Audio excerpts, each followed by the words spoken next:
Welcome students. 11th Computer Science, 5th chapter, Working with Windows Operating System.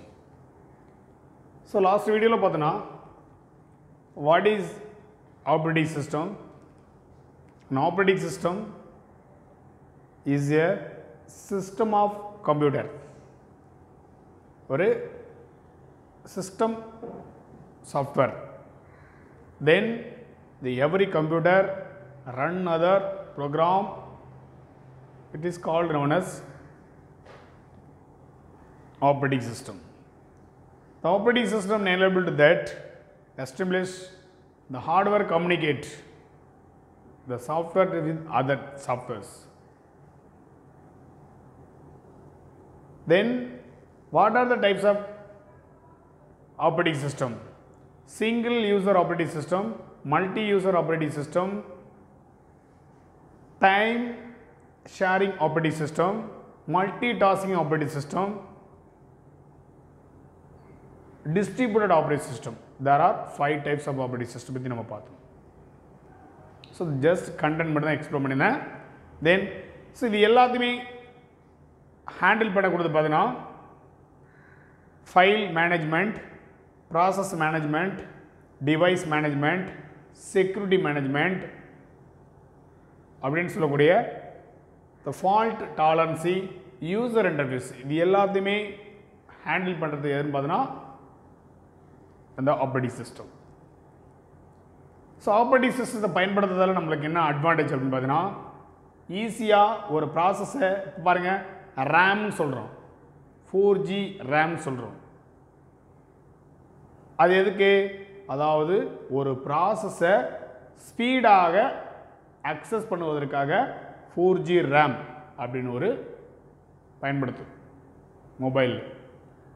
அதே மாதிரி சிஸ்டத்தில் 32 bit processor, 64 bit processor அப்படின்னு நம்ம சொல்ல என்ன பண்ணுறோம், 128 ப்ராசஸர் அப்படின்னு சொல்லி என்ன பண்ணுறோம், 256 ப்ராசஸர் அப்படின்னு சொல்லி பல்வேறு விதமான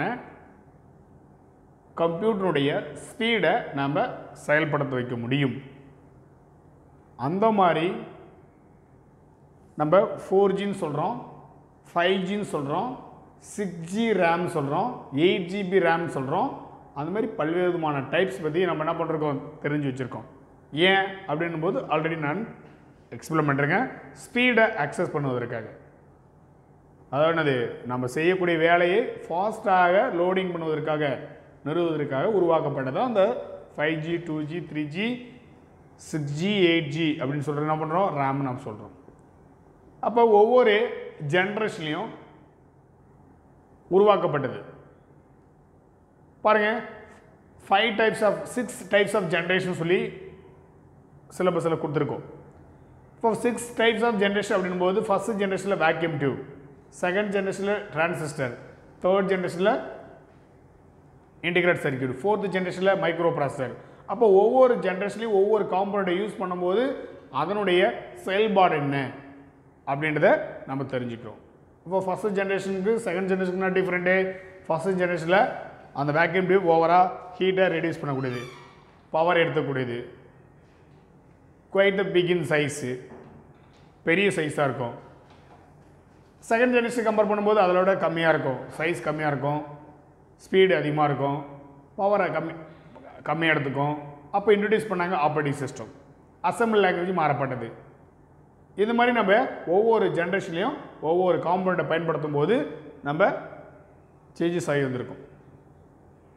ஸோ அதே same concept will be discuss the various versions of Windows operating system. பல்வேறு வகையான பதிப்புகளை கொண்ட விண்டோஸ் ஆப்ரேட்டிங் சிஸ்டம் அப்படின்றத பற்றி நம்ம இந்த வீடியோவில் நம்ம தெரிஞ்சுக்க போகிறோம். அப்போ ஒவ்வொரு விண்டோஸ் ஆப்ரேட்டிங் சிஸ்டம் உருவாக்கப்படும் பொழுது அது எத்தனை பிட் ப்ராசஸர், அது என்ன, அந்த ஆப்ரேட்டிங் சிஸ்டம் உருவாக்கப்படும் பொழுது என்னென்ன கொண்டுட்டு வந்தாங்க, என்னென்ன அறிமுகப்படுத்தினாங்க அப்படின்றத பற்றி இந்த வீடியோவில் நம்ம தெரிஞ்சுக்க போகிறோம். ஓகேவா?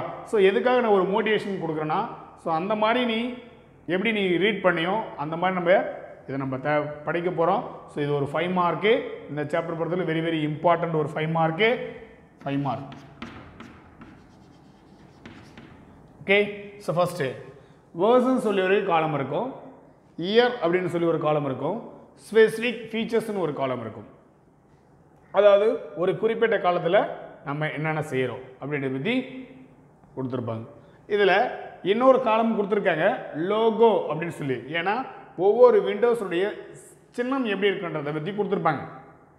அதை நீ புக் வைஸாக என்ன பண்ணுற பார்த்துக்கோ. ஏன்னா அதை வரைஞ்சிக்கிட்டு டைம் வேஸ்ட் ஆகுன்றதுக்காக என்ன பண்ணிருக்கேன், அதை நான் குறைச்சிட்டேன். ஸோ லோகோ அப்படின்றத விட்டுட்டேன்.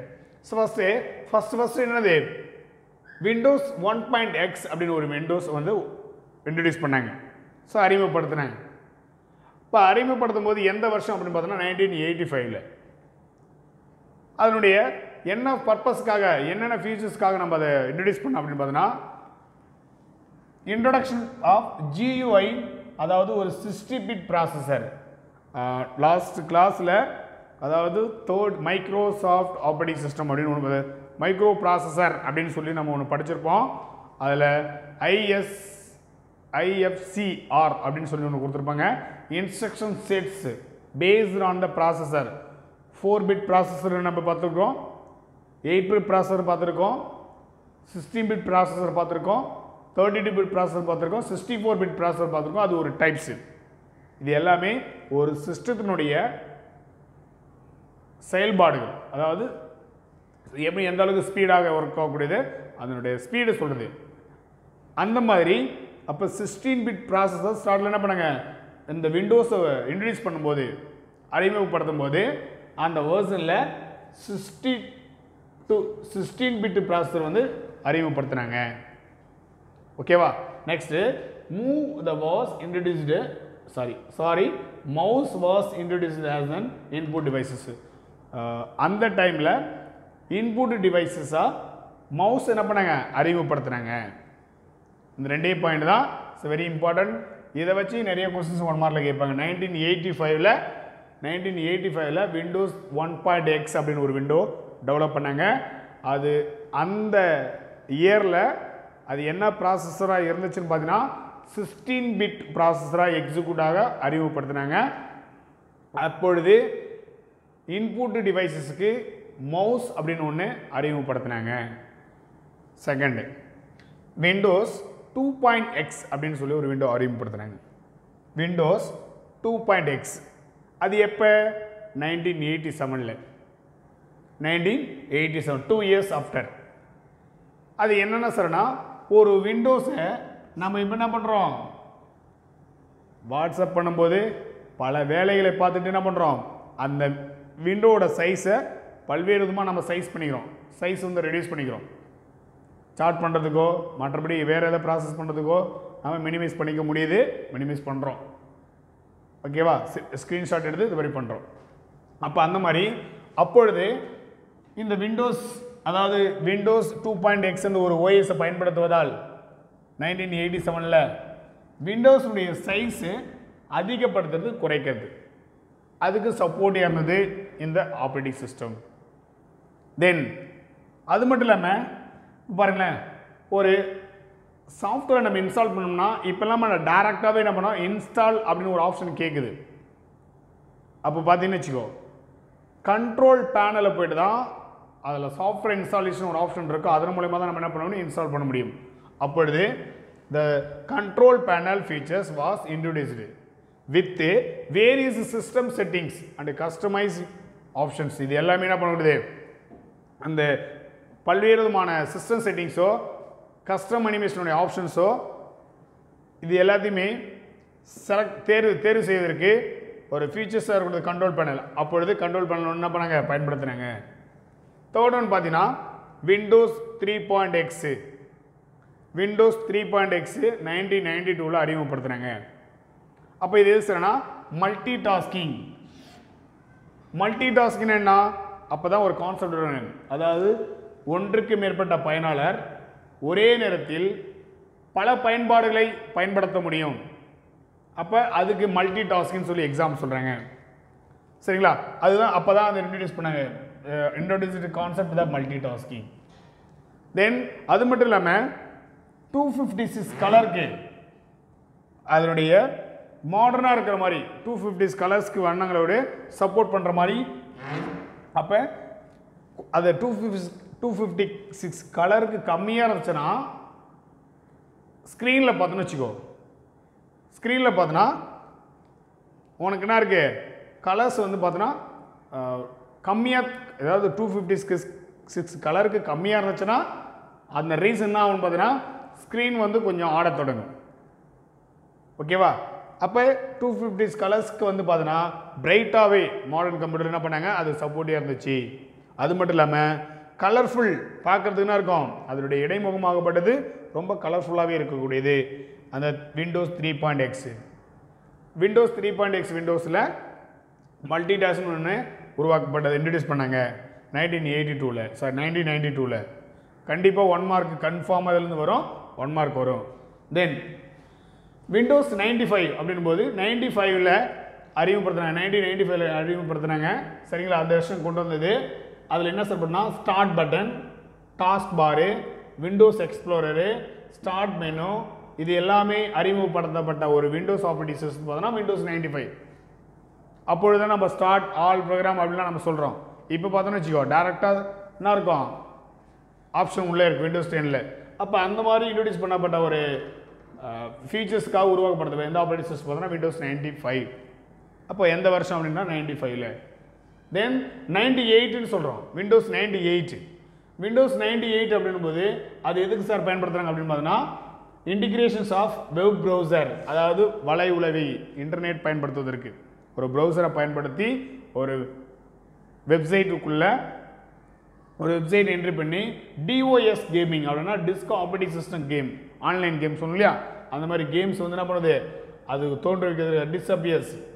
அது எந்த மாதிரினா Windows based on gaming improved, அதை வந்து டெவலப்மெண்ட் பண்ணுவதற்காகவே உருவாக்கப்பட்டது. Then plug and play features of introduce, plug and play வந்து எல்லாமே என்ன பண்ணாங்க அப்பொழுது அறிமுகப்படுத்துனாங்க. ஸோ இது எதுக்கு, சர்வீஸ் நெட்வொர்க் பயன்பட்டிருக்கு. தென் விண்டோஸ் என்டி அப்படின்னு சொல்லி ஒரு சாஃப்ட்வேர் இன்ட்ரடியூஸ் பண்ணாங்க 98க்கு அப்புறம். அதாவது இயரை மென்ஷன் பண்ணல, இடையில் ஒன்று என்ன பண்ணாங்க, இயரை மென்ஷன் பண்ண விட்டாங்க. அது எதுக்கு சார் அப்படின்னா நெட்வொர்க் சர்வரை செயல்படுத்துவதற்கும் அது என்ன பண்ணுறது டிசைன் பண்ணுவதற்கு பயன்படுத்தக்கூடியதான் விண்டோஸ் என்டி, அதாவது நியூ டெக்னாலஜின்னு சொல்லுவோம். விண்டோஸ் என்டி மீன்ஸ்னா நியூ டெக்னாலஜின்னு சொல்லுவோம். தென் விண்டோஸ் எம்இ 2000 என்ன பண்ணாங்க அறிமுகப்படுத்துகிறாங்க. அதில் என்ன சொன்னா தானாகவே, அதாவது தானாகவே என்ன பண்ணுன்னா, அதாவது automation system, dynasty and recovery tools. Recovery அப்படின் போது தானாகவே என்ன பண்ணோம், அந்த ரெக்கவரி எடுத்துக்கும் 2000ல். இப்போ நம்ம பேக்கப்னு சொல்கிறோம், அந்த பேக்கப் எதுவும் தானாக தான் அது மாதிரி ஆனால் ஆகிடுது, எல்லாமே எடுத்துக்குது, அந்த மாதிரி சொல்லக்கூடியது அந்த இயரில் இதை அறிமுகப்படுத்தினாங்க. அது மட்டும் இல்லாமல் 2006ல் விண்டோ விஸ்டா அப்படின்னு சொல்லிட்டு சாஃப்ட்வேர் என்ன பண்ணாங்க உருவாக்கப்பட்டது. அது எதுக்கு சார் அப்படின்னா, அதாவது look and feel of the Windows operating system, Windows operating சிஸ்டத்தை வந்து மாடிஃபை பண்ணுறதுக்காக உருவாக்கப்பட்டது தான் இந்த விண்டோஸ் விஸ்டா அப்படின்றக்கூடிய. கிட்டத்தட்ட பார்த்தீங்கன்னா ஒரு 12 ஆப்ரேட்டிங் சிஸ்டம் இருக்குது. ஸோ ஃபஸ்ட்டு வீடியோவில் ஒரு 7 ஆப்ரேட்டிங் சிஸ்டம் நான் என்ன பண்ணிருக்கேன் எக்ஸ்பிளைன் பண்ணிருக்கேன். 12 ஆப்ரேட்டிங் சிஸ்டம் இருக்குது, அதில் 7 ஆப்ரேட்டிங் சிஸ்டம் இந்த வீடியோவில் நான் எக்ஸ்பிளைன் பண்ணிருக்கேன். ஓகேவா? ஸோ இது எல்லாமே ஒரு விண்டோஸை அறிமுகப்படுத்தி அது எதற்காக பயன்படுத்துனாங்க, என்ன பர்பஸ்க்காக அதை உருவாக்கப்பட்டது அப்படின்றத பற்றி எக்ஸ்பிளைன் பண்ணக்கூடியதான் இந்த விண்டோஸ் ஆப்ரேட்டிங் சிஸ்டம். மொத்தம் 12 ஆப்ரேட்டிங் சிஸ்டம் கொடுத்துருக்காங்க. அதில் மொத்தம் 7 மட்டும் தான் நான் என்ன பண்ணிருக்கேன் ஃபஸ்ட்டு வீடியோவில் சொல்லியிருக்கேன். மீதி இருக்கிற 7 அடுத்த வீடியோவில் பார்க்கலாம். ஓகே, அடுத்து கூட 5 இருக்கும். 7 முடிச்சுட்டேன், 5 இருக்குது, அடுத்த வீடியோவில் பார்க்கலாம். Thank you students.